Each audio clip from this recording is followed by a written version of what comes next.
You know how sometimes one little thing can change everything? Well, that's exactly what happened to me, Alice, just 2 weeks before my engagement party. I'm 27, and I was over the moon about marrying Tom, my boyfriend of 3 years. We'd been planning this shindig for months, and everything was falling into place. Then, bam! My mom called. Alice, cancel the engagement party, she barked into the phone. I nearly dropped my cell. What? Mom, are you kidding me? No jokes here. Emily just got promoted, and we're celebrating on your engagement day. Emily's my little sister, 3 years younger, and always been Mom and Dad's golden girl. But this? This was a whole new level of crazy. Mom, come on. I've been planning this for ages. I'm not canceling because Emily got a pat on the back at work, I said, trying not to lose it. Don't be selfish, Alice. This is big for your sister. Same guests, different party. Just reschedule. I felt my blood boiling. No way, Mom. This is my engagement we're talking about. I'm not canceling. End of story. She started screeching then, her voice so high it made me wince. I didn't even bother listening. I just hung up. Sitting there, staring at my phone, all these childhood memories came flooding back. It was always like this, Emily first, me, whenever. I remembered my sweet 16. Mom and Dad totally forgot until Grandma called to wish me happy birthday. They scrambled to throw together some lame celebration, a grocery store cake and a gift card. Talk about pathetic, especially compared to the 3-day bash they'd thrown for Emily's 13th just a few months earlier. That's when Tom walked in. One look at my face and he knew something was up. Alice, what's wrong? He asked, plopping down next to me. I spilled everything, the call, Mom's demands, the memories. He listened, his face getting darker with every word. That's bull, he said when I finished. We're not canceling anything. I nodded, so grateful for his support. I know. It's just, why can't they ever put me first? Just once. Because they're idiots, Tom said firmly. But I put you first. Always. I looked up at him, managing a small smile. I know. That's why I'm marrying you, dummy. We spent the rest of the night going over our plans, making sure everything was perfect. As I drifted off to sleep, I tried to push thoughts of my family out of my head. This was my time, my moment. I wasn't going to let them mess it up. The next morning, I woke up determined to forget about Mom's crazy call and focus on the party. I had a million things to do, invites to send, decorations to sort out, you name it. Then my phone pinged. It was my cousin Rachel. Hey Alice, everything okay with you and Tom? Heard you guys split up. I stared at my phone, totally confused. Where'd she get that idea? I typed back quick. What? No way. We're fine. Who told you that? Rachel's reply popped up. Weird. Aunt Linda said your mom told her the engagement was off. My stomach dropped like a stone.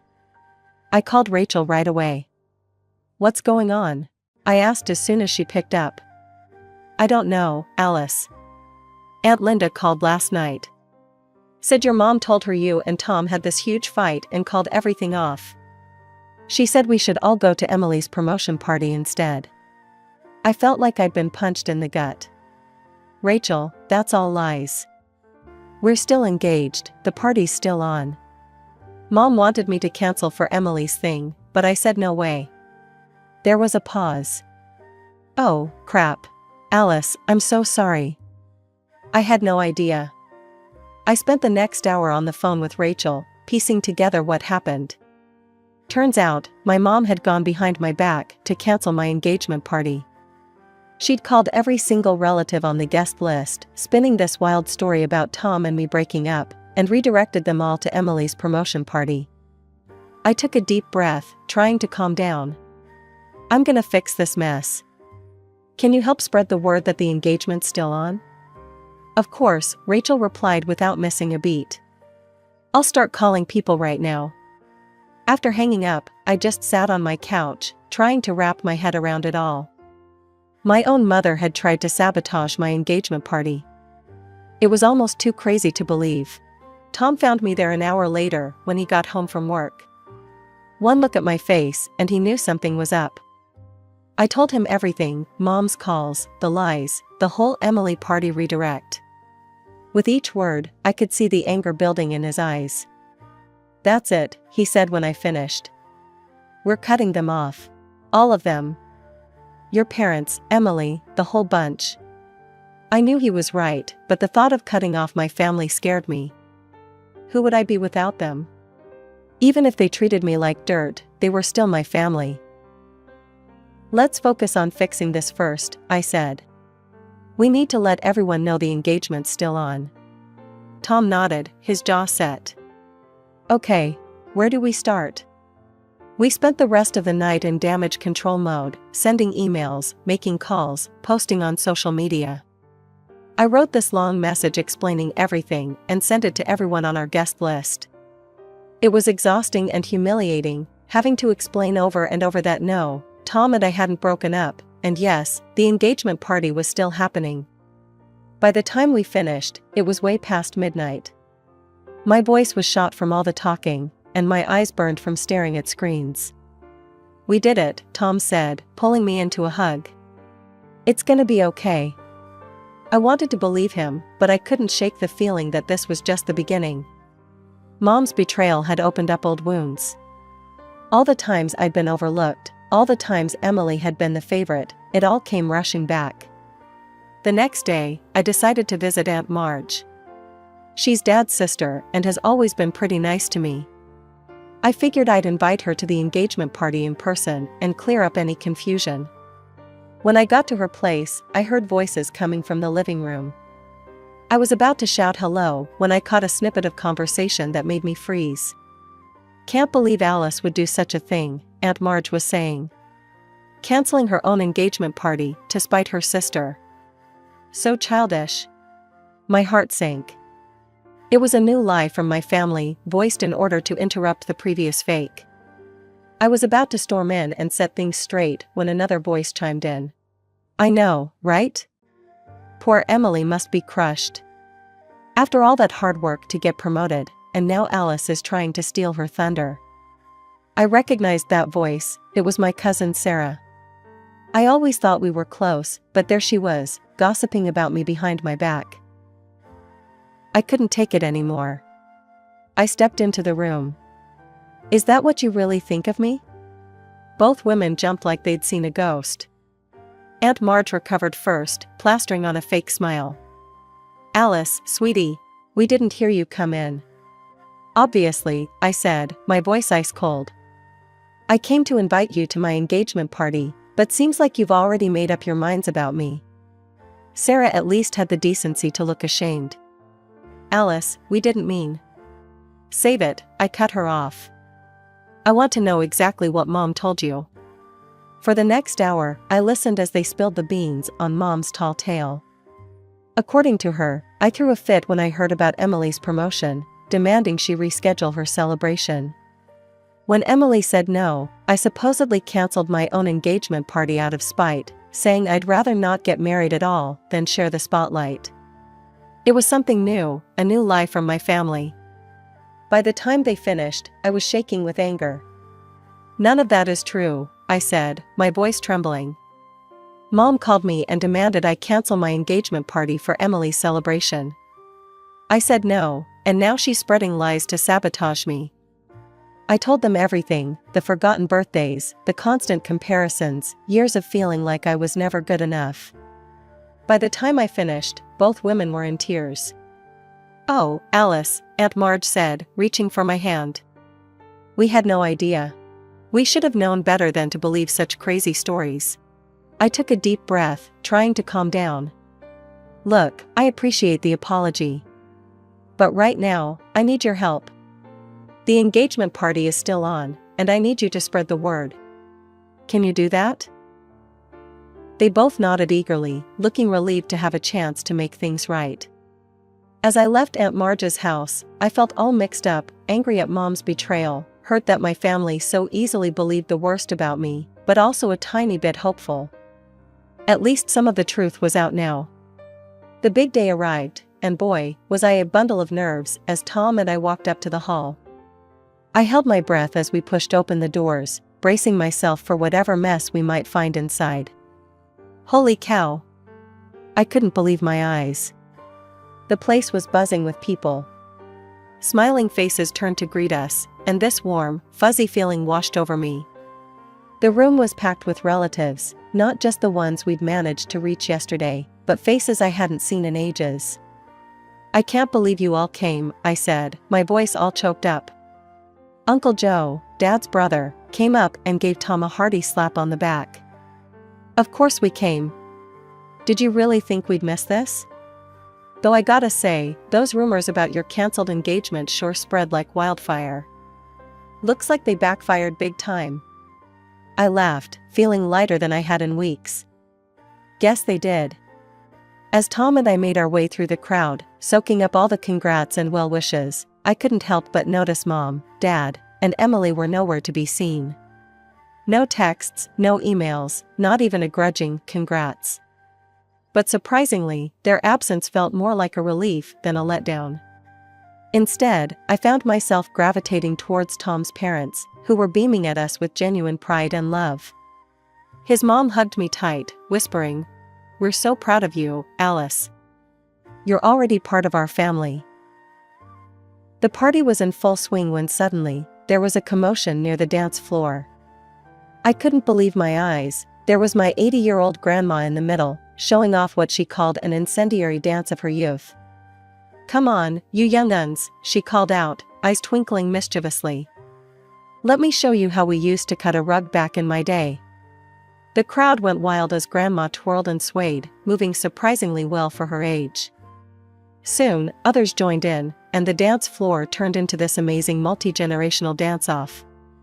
As I mingled with the guests, I couldn't help but overhear bits of gossip about all the family drama leading up to today. "Can you believe what Alice's mother tried to pull?"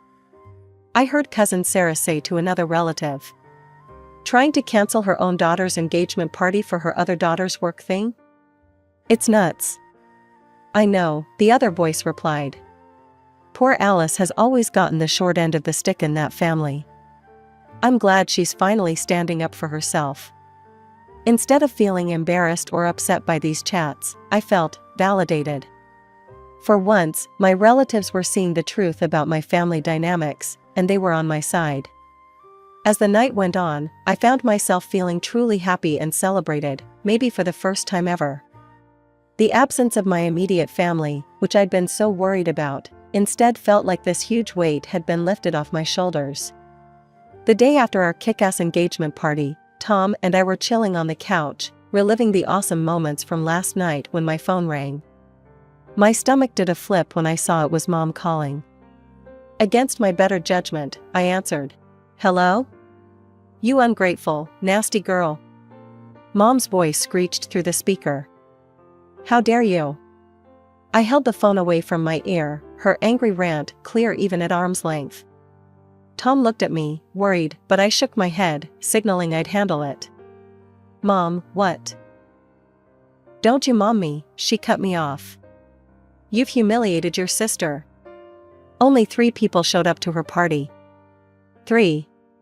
And they were just those nosy old aunts who'd show up to the opening of an envelope.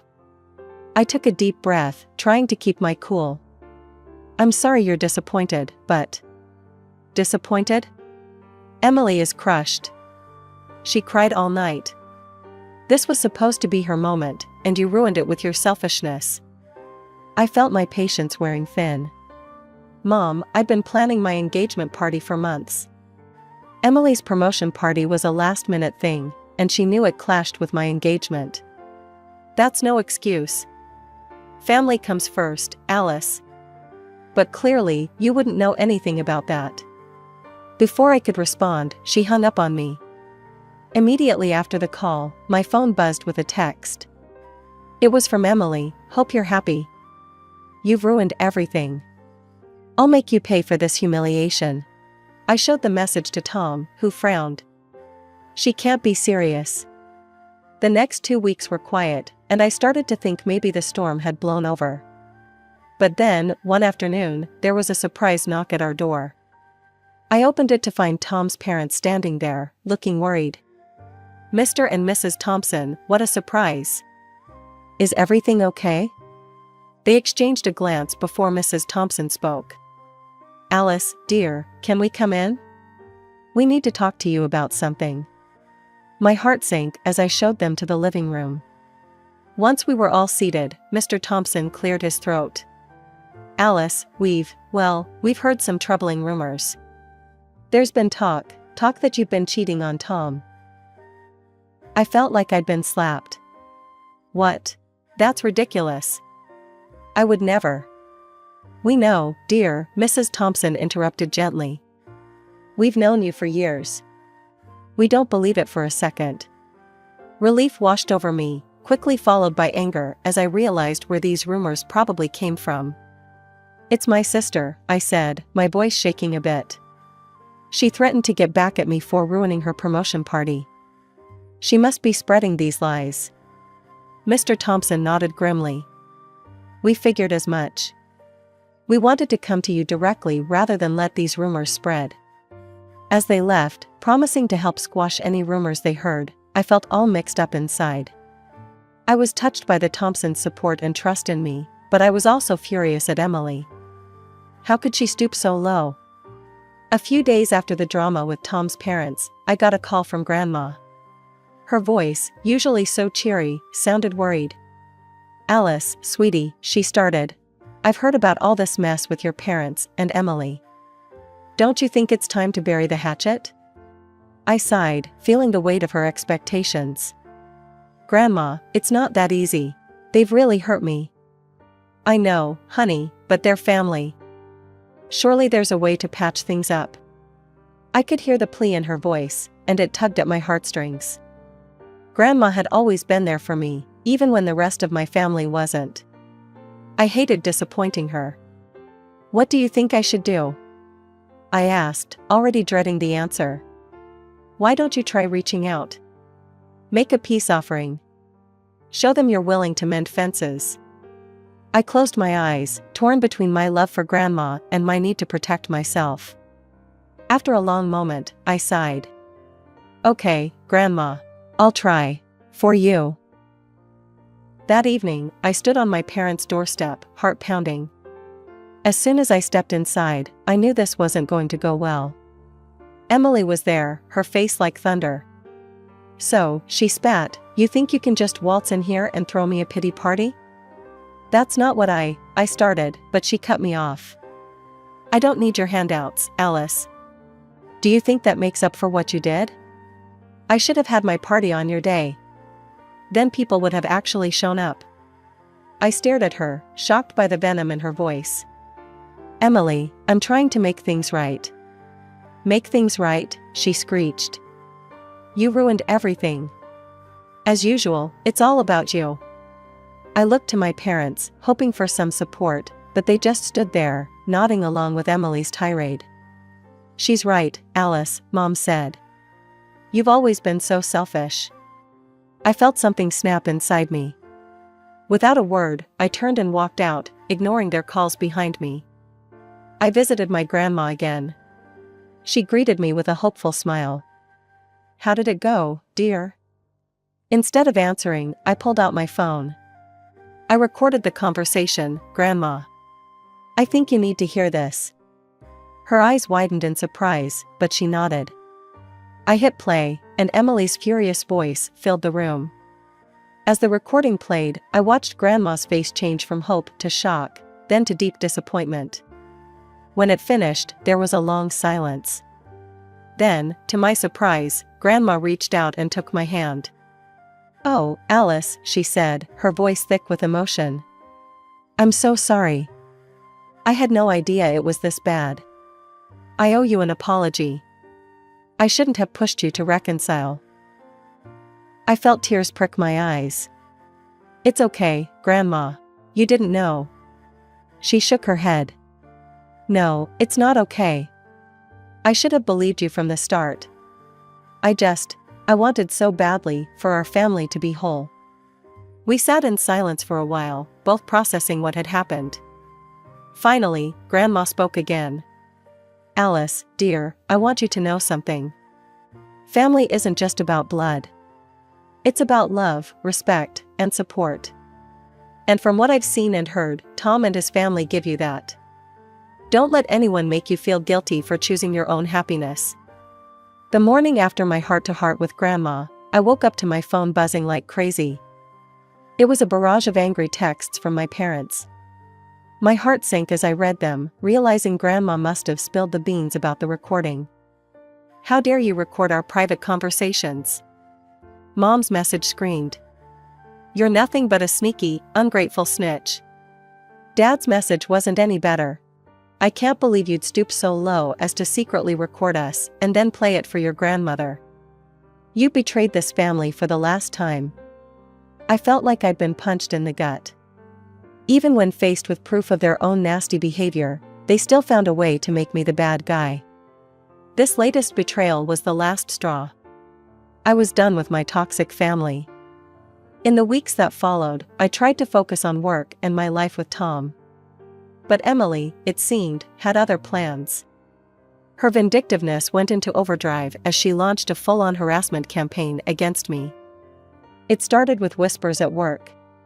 Colleagues would suddenly clam up when I walked into a room, only to start whispering again the moment I left. I soon found out Emily had been spreading nasty rumors about me, everything from calling me incompetent to telling outright lies about my personal life. Then came the anonymous messages on social media. Hateful comments popped up on my posts, each one nastier than the last. I couldn't prove it was Emily, but the tone and content left little doubt in my mind. But Emily's cruelty hit a new low when she tried to contact Tom. One evening, he came home looking troubled. "Alice, I got a weird call today," he said. "It was Emily. She tried to tell me you were cheating on me." I felt the blood drain from my face. "What? Tom, you know that's not true." He quickly reassured me. "Of course I know that." I shut her down right away. "But Alice, this is getting out of hand." I nodded, feeling a mix of anger and exhaustion. "I know. I just don't know how to make it stop." As it turned out, I didn't have to do anything. Emily's obsession with revenge started to bite her in the butt. Her work started to suffer as she spent more and more time plotting against me.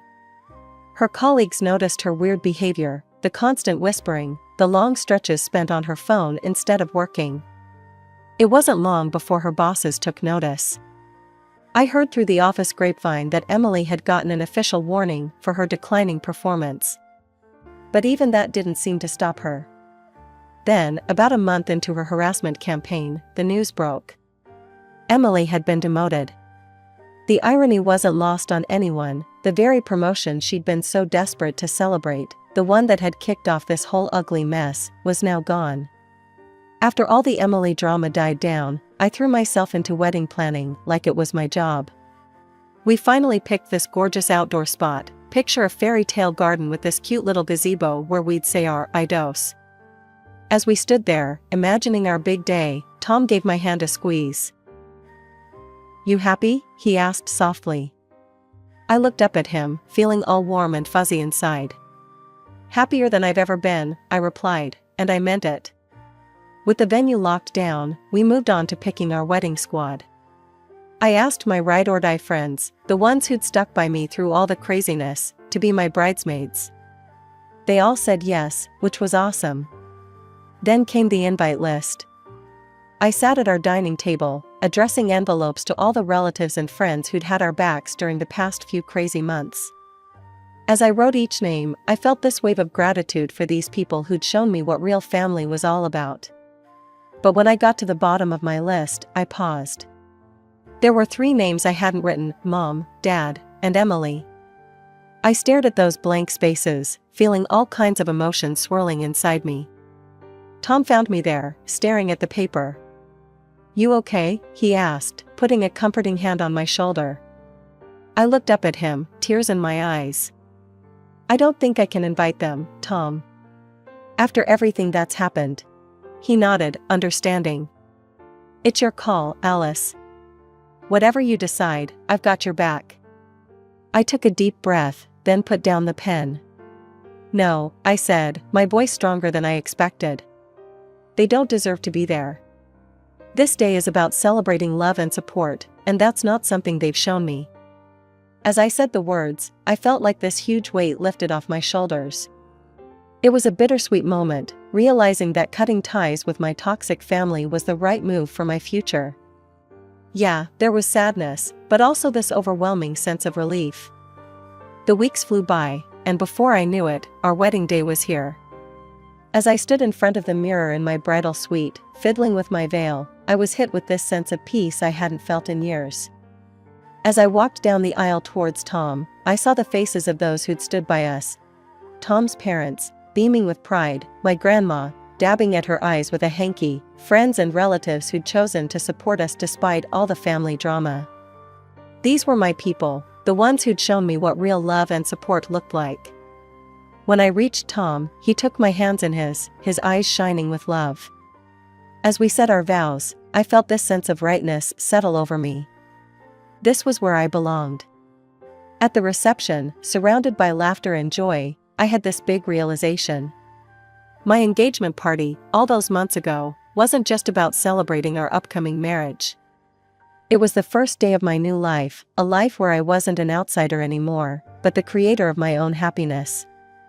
As Tom and I swayed to our first dance as husband and wife, I rested my head on his shoulder, feeling truly at peace. The journey had been tough, yeah, but it had led me here, to a place of strength, wisdom, and genuine happiness. I love you, Tom whispered in my ear. I love you too, I replied, my heart full to bursting. In that moment, I knew that whatever life threw our way, we'd face it together.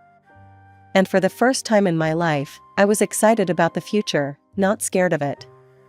This was my fresh start, and I was ready to dive in headfirst.